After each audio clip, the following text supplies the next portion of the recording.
No matter what happens for the rest of the season, John Lunsford's 60-yarder will be a play everyone remembers at the end of the year. Alan York relives the moment with the players that made it happen. So here we are inside Williams Stadium, specifically at midfield. Now, there's probably just a couple of times you think about the 50-yard line, and that's maybe during the opening coin flip or maybe a play or two. But last Saturday, Flames kicker John Lunsford made the 50-yard line a pretty cool place to hang out. In our lifetime, there's only a handful of remember where you were moments. One of those indelible images took place for those in attendance at Williams Stadium for the Liberty-Richmond game on October 4th, 2014.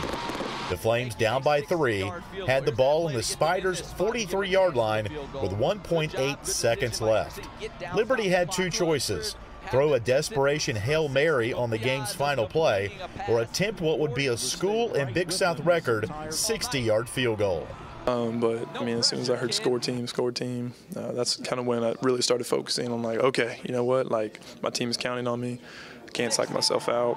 It's just a field goal. Just kick it, you know, and do your thing. But I remember just standing on the sideline with Javin. Javin and I were just getting some extra snaps in because, you know, I looked at Javin before, you know, we even knew that we were going to get that completion. I was like, you know, I think we're going to send this game in overtime if we get it in John's range, which is basically the whole field. The game.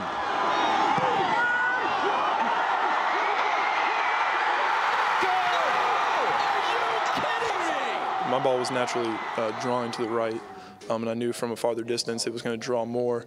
So obviously, I mean, logically speaking, if it's going to draw to the right and you're from a farther distance, you got to aim more left for it to go right. John took off running early. He knew right away that thing was going in. He started running, and I kind of gave him a look like, I don't know what he's looking at, but this thing looks like it's going to go left of the upright. And it just kind of faded back in. He knew he kicked it well. And we saw it hit the back bar, and it was just, as you can see on the field, complete mayhem after that. I'm celebrating what had just happened. It's hard to imagine the raw emotions the players and coaches feel after a game-changing play, but one thing's for certain, they'll never forget what they did after it happened. I don't remember much of the field goal.